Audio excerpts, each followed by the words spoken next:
হাসি আপার হইছেই হইছে। আমরাও গর্বভাবে বলতে চাই।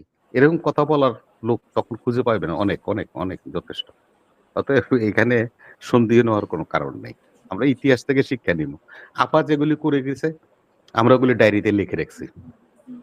যেদিন যে কাজটা করছে ঠিক ওইদিন ওই কাজটা দিয়ে ওনাকে আমরা জবাব দেব।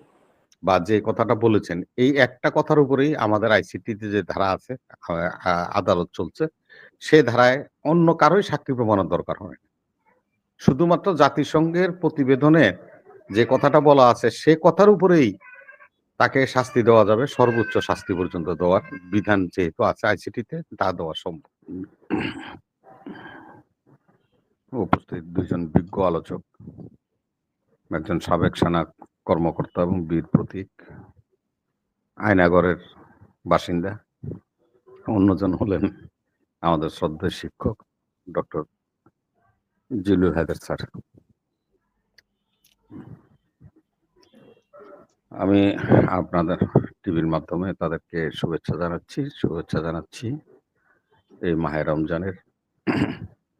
আপনার টিভিতে যারা আমাদেরকে দেখছেন শুনছেন দেশ এবং প্রবাসের সকলকে আমি আমার দল বিএনপির পক্ষ থেকে রমজানের শুভেচ্ছা অভিনন্দন জানাই। প্রশ্নটা হলো হাসিনার অবর্তমানে বিচার কার্য করা যাবে কিনা। এই বিষয়টা নিয়ে আমরা যেভাবে চিন্তা করছি এইভাবে কোনো চিন্তাটা ঠিক না। আপনারা জানেন বিগত হাসিনা সরকারের আমলে আমাদের ভারপ্রাপ্ত চেয়ারম্যান তারেক রহমান এবং তার স্ত্রী ডক্টর জুবাইদা রহমানকে বাংলাদেশের আদালতে তাদের অনুপস্থিতিতে দিনে রাতে কোর্ট পরিচালনা করে সাজা দিয়েছিল।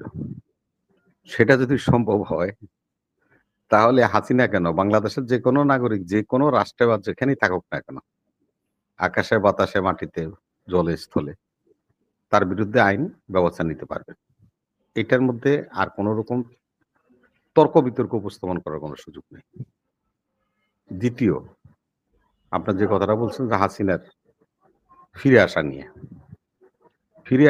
বিষয়টা নিয়ে আমাদের পররাষ্ট্র মন্ত্রণালয় যখন চিঠি দিয়েছিল তখন ভারতীয় পররাষ্ট্র মন্ত্রণালয় এই ধরনের একটা উক্তি করেছিল। সেটা হলো যে আমরা তো হাসিনাকে নিয়ে আসি নাই, আপনারা হাসিনাকে আমাদের কাছে হস্তান্তর করে গিয়েছিলেন এবং কেন কি কারণে সে বিষয়ে বিশদ আলোচনা থাকলে আপনারা আমাদের সাথে করতে পারেন। তারা কিন্তু অ্যাকচুয়ালি আমরা যেভাবে বলি মিডিয়াতে এসে যে ভারত নাকচ করেছে, আসলে কিন্তু কথাটা নাকচ করে নাই। তারা আলোচনার কথা বলেছে। তো যে জিনিসটা জুগলুল ভাই বলল যে প্রত্যর্পণ চুক্তিতে যে টিটি যেটাকে আমরা বলি সেটাতে যে ক্লজ গুলি থাকে সেটা একটা ক্লজ যে ১৬ সালে আমাদের সাথে চুক্তিটা আবার রিভাইভ হয়েছিল। সেখানে ১৭ নম্বর ক্লজে একটা ভারত একটা জিনিস এখানে নতুন করে শর্ত আরোপ করেছে। সে শর্তটা হলো যে রাষ্ট্র এবং যিনি আশ্রিত হবেন তিনি যদি মনে করেন যে তিনি ন্যায় বিচার পাবেন না অথবা উনি বিচারের সম্মুখীন হতে গেলে অ্যাসল্ট হতে পারে বা তার ক্ষতি হতে পারে বা তাকে মারধর করতে পারে ইত্যাদি, ইত্যাদি। যদি প্রতীয়মান হয় তাহলে এই ১৭ নম্বর ক্লজ অনুযায়ী যে রাষ্ট্রে উনি আছেন আশ্রিতা তিনি তাকে ফেরত নাও দিতে পারেন। এ ক্ষমতা ওই চুক্তিতে আছে। এখন আমরা বিবেচনা করব চুক্তিতে কি আছে না আছে সেটা আমাদের বড় বিবেচনা নয়। আমাদের বড় বিবেচ্য বিষয় হলো সবচেয়ে সুন্দর একটা জিনিস হলো যেটা হলো আমাদের জাতিসংঘ মানবাধিকার কমিশন জেনেভাতে বসে যেই এই আপনার তদন্ত প্রতিবেদনটা ঘোষণা করেছেন ভলকার তুর্ক মিশন প্রধান। উনি স্ট্রেট বলে দিয়েছেন যে হাসিনার নির্দেশে হত্যাকাণ্ড সংঘটিত হয়েছে এবং ম্যাচাকার যা কিছু হয়েছে বাংলাদেশে ১৪ তারিখ থেকে আগস্টের ৫ তারিখ পর্যন্ত সবকিছুর নেপথ্যে হাসিনার কারসাজি ছিল এবং হাসিনার নির্দেশ ছিল। হাসিনার নির্দেশে এই দেশের বাহিনীগুলি এ সমস্ত এবং তার দলের নেতাকর্মীরা এ সমস্ত কর্মকাণ্ড সংগঠিত করেছে। অতএব স্টেট আপনার প্রতিবেদন দেওয়া আছে। এই প্রতিবেদনের এই একটা শর্ত বা যে কথাটা বলেছেন এই একটা কথার উপরেই আমাদের আইসিটিতে যে ধারা আছে আদালত চলছে, সে ধারায় অন্য কারোই সাক্ষী প্রমাণের দরকার হয় না। শুধুমাত্র জাতিসংঘের প্রতিবেদনে যে কথাটা বলা আছে সে কথার উপরেই তাকে শাস্তি দেওয়া যাবে, সর্বোচ্চ শাস্তি পর্যন্ত দেওয়ার বিধান যেহেতু আছে আইসিটিতে তা দেওয়া সম্ভব। দ্বিতীয় কথাটা হলো, আমাদের দেশে একটা নিয়ম আছে। তো পলাতক আসামিরা কোর্টে অনুপস্থিত থাকে বিচারের জন্য, তখন রাষ্ট্রপক্ষ তার পক্ষে আদালতে আইনজীবী নিয়োগ করে দিতে পারে। রাষ্ট্রপক্ষ তার জন্য আইনজীবী নিয়োগ করার বিধান আমাদের দেশে আছে। যেহেতু শেখ হাসিনা যদি বিচার কার্য চলার কালে তিনি যদি আমাদের আদালতে উপস্থিত না হন, তাহলে সঙ্গত কারণে আইসিটি যে আদালত আছে, আদালতের গভর্নমেন্ট পার্ট যেরকম আমাদের অ্যাটর্নি জেনারেলরা আছেন, তারা ইচ্ছা করলে সেখানে এবং কোর্ট তার জন্য আইনজীবী নিয়োগ করে দিতে পারবে।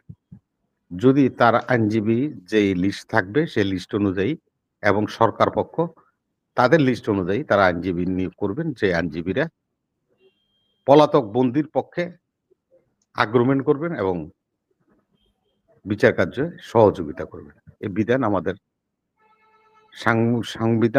সাংবিধানিকভাবেও আছে এবং আইসিটির যে ধারা আছে সে ধারা অনুযায়ী এটা করা যাবে। সেহেতু এখানে আমাদের বিচার কার্য পরিচালনা কোনো বিঘ্নতা আছে বলে আমি মনে করি না। উপস্থিত, অনুপস্থিত ২ ভাবেই বিচার করার বিধান আমাদের বাংলাদেশের সংবিধান এবং কোর্টগুলির, আদালতগুলির আছে। সেহেতু এখানেও ভিন্ন কোনো চিন্তা করার কোনো সুযোগ নেই। তারেক রহমানের যদি যাবজ্জীবন সাজা হয়ে থাকে, তার স্ত্রীর যদি ১৪ বছর পানিশমেন্ট হয়ে থাকে, সাজা ঘোষণা হয়ে থাকে, তাহলে তারা পলাতক ছিল সেহেতু, এবং অন্য পলাতকের বেলায়ও ঠিক সেম আপনার আইনটাই প্রযোজ্য হবে বলে আমি মনে করি। ধন্যবাদ। জি, আরেকটা বিষয় যেটা দুইজন আলোচকই বললেন, ভারত হস্তক্ষেপ করতে পারবে না বিচার কার্যক্রম, আপনার কাছেও কি একই বিষয় মনে হয় কিনা যে বাংলাদেশের বিচার কার্যক্রমে ভারতের হস্তক্ষেপ করার কোনো সুযোগ রয়েছে কিনা যদি হাসিনা ভারতে অবস্থান করেন, বা আন্তর্জাতিকভাবে কোন ধরনের চাপ তারা সৃষ্টি করতে পারবে কিনা? আচ্ছা, আপনারা আসলে আমরা ইতিহাস থেকে তো অনেকটা পিছিয়ে যাই, আমরা এগুলি স্মরণ করি না। যখন আইসিটিতে মামলা হচ্ছিল শেখ হাসিনার আমলে, গোলাম আজম নিজামী এবং মুজাহিদি, সালাউদ্দিন কাদের চৌধুরী, কাশেম আলী, মীর কাশেম আলী, কাদের মোল্লা সহ যে সমস্ত আসামিদের বিরুদ্ধে সাজা হচ্ছিল, স্বয়ং জাতিসংঘের মহাসচিব এই ব্যাপারে প্রতিবাদ করেছিল। স্বয়ং আমেরিকান স্টেট ডিপার্টমেন্ট এই ব্যাপারে প্রতিবাদ করেছিল। ইউরোপিয়ান কান্ট্রিগুলিও বলেছিল যে তোমরা যে হ্যাং করছো, মানে ফাঁসি দিচ্ছ, এটা আইন আন্তর্জাতিক আদালতে নাই, সেহেতু তোমরা বিচার কার্যটা রিভাইভ করো। শেখ হাসিনা কি বলেছিল আপনারা তো জানেন। আরে শেখ হাসিনা যে ওই যে সেক্রেটারি আছিল, ওই যে কি জানি কাউয়া কাদের, ও তো কইছে, আরে আমাকে হাসিনা তো এই জাতিসংঘের কথাই শুনে না, এই কি জানি কয় আমেরিকার কথা মানে না, তার কাছে কি দাবি টাবি, তত্ত্বাবধায়ক সরকার টরকার এগুলি কোনো বিষয় নাকি? এটা খুব গর্ব করে গেছি ওবায়দুল কাদের বলছে।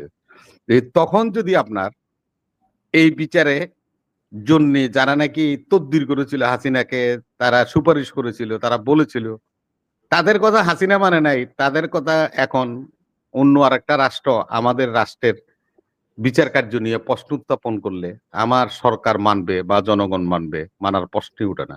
আমরাও গর্বভাবে বলতে চাই যে চেষ্টা তো করছিল মতিরে দিয়া, কিন্তু শেষ চেষ্টা হয় নাই, ফাঁসি আপার হইছে। এরকম কথা বলার লোক তখন খুঁজে পাইবে না, অনেক অনেক অনেক যথেষ্ট। অতএব এখানে সন্দেহ নেওয়ার কোনো কারণ নেই। আমরা ইতিহাস থেকে শিক্ষা নিব। আপা যেগুলি করে গেছে আমরা ওগুলি ডায়েরিতে লিখে রাখছি। যেদিন যে কাজটা করছে ঠিক ওই দিন ওই কাজটা দিয়ে ওনাকে আমরা জবাব দেব।